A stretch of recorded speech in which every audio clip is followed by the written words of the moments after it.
Coming up on Network Africa, Zimbabwe's ruling party, ZANU-PF, files papers opposing the MDC challenge to the presidential election results. Police identify the man suspected of terrorism after the Westminster car crash as 29-year-old British citizen Sally Keita, originally from Sudan. And Nigeria's acting president, Yemi Osinbajo, urges members of the public to file any complaints they have about the anti-robbery squad, SARS.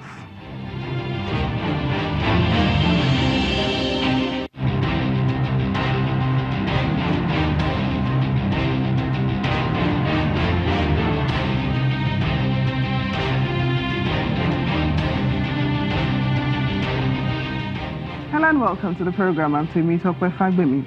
We begin today in Zimbabwe, where the ruling party, the ZANU-PF, has filed papers opposing the MDC alliance's challenge to the presidential election result. Legal counsel for the party argues that the opposition's challenge came too late, as their papers were filed on Friday afternoon. Official results show that President Emerson Mnangagwa won 50.8% of the vote, compared to opposition MDC alliance leader Nelson Chamisa's 44.3%. We have successfully filed our opposition papers to this application, which we think is just a waste of time, but that's for the court to decide. The next step will be for the MDC Alliance to file an answering affidavit to our papers, and then from there, the court will set down the matter for hearing. Our team of legal practitioners is ready to meet the MDC Alliance in court. Meanwhile, Mali's President Ibrahim Boubacar Keita is claiming electoral victory in the country's runoff election. His spokesperson says he has won re-election comfortably based on his campaign's vote count. The ballot pitted Mr. Keita, who is seeking a second term to rule the West African gold and cotton producing country, against opposition leader Soumaïla Cissé. Foreign observers say the poll was tarnished by voting irregularities and militant violence that shot nearly 500 polling stations in the country. Voting has ended in Uganda in a controversial by-election held in the northwest town of Arua. The by-election is taking place because a previous member of parliament for Arua, Ibrahim Abriga, was shot dead in June under mysterious circumstances. There were reports of low voter turnouts in the area, which is a regional hub close to Uganda's borders with South Sudan and the Democratic Republic of Congo. Yesterday, dozens of people were arrested ahead of the vote, including the main opposition candidate and one of his key supporters, a popular Afrobeats musician and lawmaker, Robert Yagulani. The opposition in Uganda has long accused President Museveni of using the military and the police to influence the outcome of elections.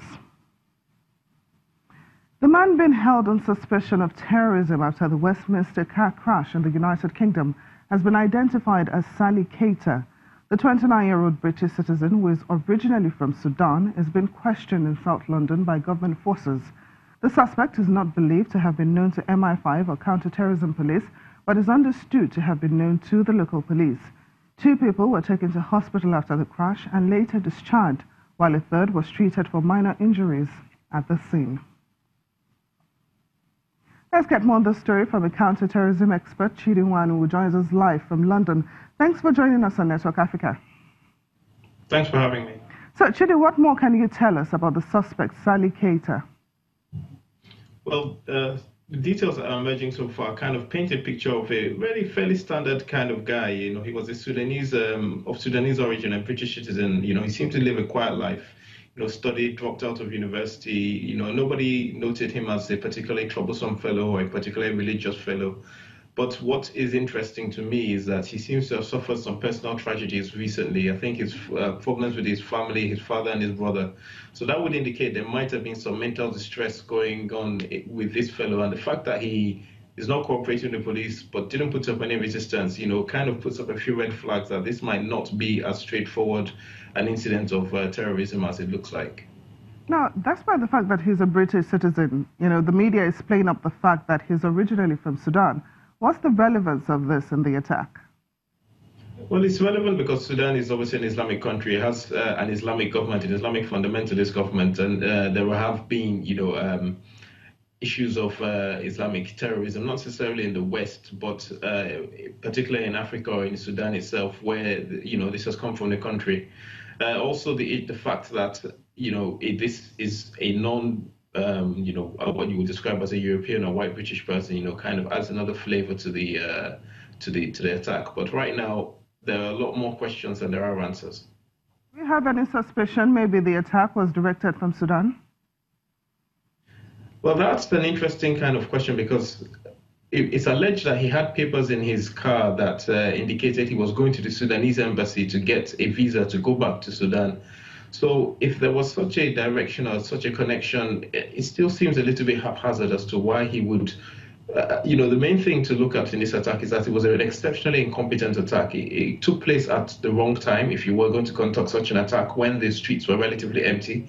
It crashed the car into a barrier which, damaged the car, didn't damage anybody. So it was an incompetently carried out attack. So if it was directed, again, it speaks to me that even if this was a deliberate terrorist attack, it speaks to his state of mind more than, any other kind of motivation. So how are the police in the UK reacting to this attack? What are they doing to forestall a repeat occurrence? Well, the key thing that's going on right now is a series of investigations and raids against different addresses linked to him. So what will be happening behind the scenes is that you will note that he's been charged with terrorism offences. As I said, this looks, there's questions to be asked as to whether it is a terrorist attack. But he's been charged with terrorism offences, which means he can be held for 28 days. That gives the British police enough time to, look for all the clues and links in his background. So they were looking through his phone, his social media, his internet browsing history, all the addresses he's linked to, anybody who's kind of associated with it. If they can find any kind of a link to fundamentalism or to terrorism, then they'll be exploiting that. So right now, there's been an increased police presence on the streets of London, but generally the area is calm. There's not much panic or distress. So finally, what lessons can Nigeria, which is battling the Boko Haram insurgency, learn from the UK terror attack? Well, the most interesting or kind of relevant point is in terms of physical security. So you could see, as I mentioned earlier, the attack failed mainly because, other than the fact is that it was at the wrong time and, he didn't seem to be that serious about hitting people. There's a lot of physical hardening of public buildings. So that means, physical barriers around buildings. So whilst people can still walk past the buildings, vehicles can still drive past the buildings, it's almost impossible to drive up to the buildings or to crash into these buildings. So the lessons for Nigeria are how to, look at and harden buildings or, critical infrastructure, but harden it intelligently in such that normal life can go on around it. But at the same time, those buildings are protected. And the second most important lesson is that you can see the investigation is ongoing. Conclusions haven't been jumped to, but at the same time, the public is being informed, but the investigation is going on. Rather than, either the unfortunate situation you have in Nigeria where either people will make, very blanket statements saying on top of the situation without giving any detail, or they will just deny it happened altogether. So it's just looking at those kind of management issues that, could be very useful in Nigeria. Counterterrorism expert Chidinwanu, thank you so much for joining us on Network Africa.